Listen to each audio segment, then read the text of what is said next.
Matthew, Mark, Luke, and John, who were they? Matthew who? Mark who? Luke who? And John who? What were their last names? When did they write?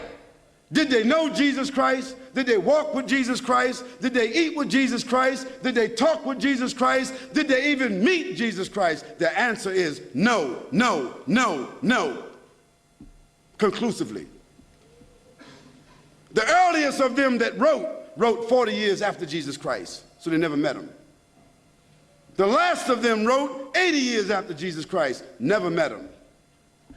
The other thing is, all of them seem to have written the gospel according to. Now, when you write a letter, do you sign it according to? According to is the third party. If Joanne or Jackie or Bobby or Johnny told me something and I wrote it, I would say according to Joanne, Jackie, Bobby, or Ronnie, according to. But those four people would not write a letter and in front of it say Jackie according to Jackie and not even write her last name. Because if Jackie wrote me a check and only said Jackie, I couldn't cash it. And if I was a policeman and I stopped Jackie on the road and she had a license that only said Jackie, she's going to jail.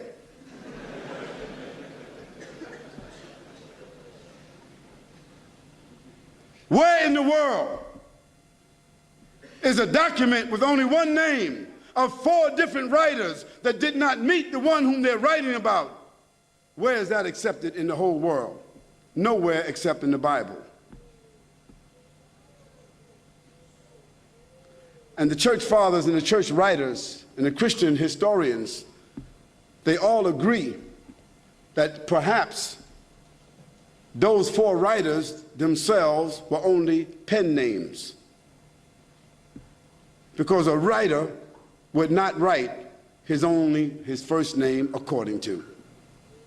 And there's a great amount of suspicion that the man called Paul, Saul of Tarsus, that because he wrote all the books from Acts all the way to the end of the New Testament, how many books is that? How many? 16, 15, 17, 19?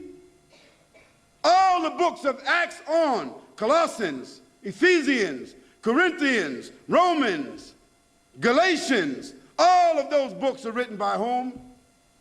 Paul, Saul of Tarsus, another man who never walked, who never talked, who never met, who never ate, who never prayed, who never knew Jesus Christ. Isn't that something? Now here we find four writers and another one between them that wrote all the New Testament books that never talked, never walked, never ate, never prayed, never met the man called Jesus Christ.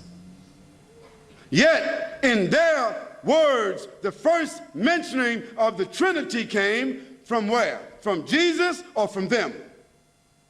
The first mentioning of Jesus being divine, a man God, came from whom? From them. The first mentioning that Jesus is the Son of God came from whom? From them. Jesus never said in his own words any such words, but it was the men who never met him, who claimed to have written, who didn't know their last names. And Paul, by the way, before he had that vision on the road to Damascus that only he saw and only he heard, guess what his occupation was? Do you know? He was a bounty hunter, a hunter of Christians, hunting them down like animals, binding them and bringing them to where? To Rome, so that they could be executed. Now, if Hitler, after killing thousands of Jews, said that on the road to Berlin, he had a vision that he was named an apostle to the Jews, and he wrote 20 books that all the Jews are supposed to follow, Do you think they would be following that book? I don't understand how people just don't read history. This is not what Khalid said, so don't get angry with me. This is your own scripture, your own Bible scholars, their own church fathers. All of them agree that Paul never met Jesus, that Matthew, Mark, Luke, and John never met Jesus. By the way, they were not disciples. Nor were they walkers and talkers of the disciples. They were just writers and historians.